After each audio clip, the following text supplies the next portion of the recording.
All right, welcome back.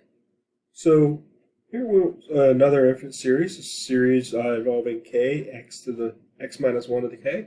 So it's a series that's centered around x equals or 1, a equals 1. So we want to test the convergence here. Now this one, having a kth root, we could use the root test. Or, because of the k out here and having to deal with the kth root of k, maybe we might instead opt to use the ratio test. You could actually really use either one. They both should come out to give us the same kind of result. So I'm going to choose here to do the ratio test in this example. So again, with the ratio test, I'm going to take the one thing.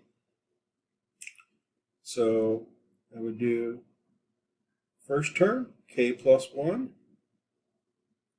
times x minus 1 to the k plus 1, and then divide by the second term, k x minus 1 to the k.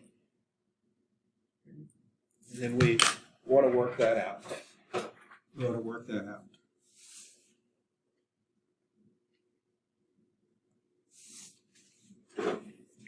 So let's see what happens. So we're going to have k over k plus 1, or k plus 1 over k, and those don't matter absolute value-wise.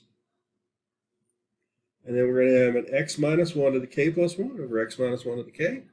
So all that's going to be left is an x minus 1. That will be in an absolute value. The x minus 1 to the first. Okay, so now we're ready to apply our limit to this stuff. Limit as k is the variable we're worried about, goes to infinity, of k plus 1 over k, absolute value of x minus 1. When we do that limit, as k goes to infinity, k over k plus 1 is just going to go to 1. So this is just going to be absolute value of x minus 1. Now for it to converge, this needs to be less than 1. Because remember, that's our convergence for the ratio test. It'll converge as long as the stuff we're doing the limit of is less than 1. Okay, so we solve that inequality. X minus 1 is less than 1. So immediately here we can see that our radius of convergence is 1. Right, our radius of convergence is 1. And then we solve the inequality to get the endpoints. So that would be x minus 1 has to be less than 1 and greater than negative 1. So we add 1 to both sides. Get 0 less than x less than 2.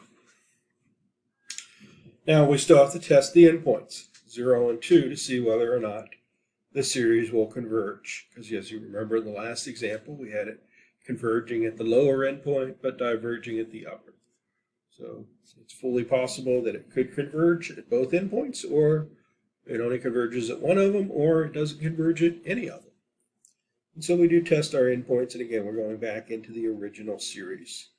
So if we plug in x equals 0 into the original series, that's going to be k times 0 minus 1 to the k, or alternatively, minus 1 to the k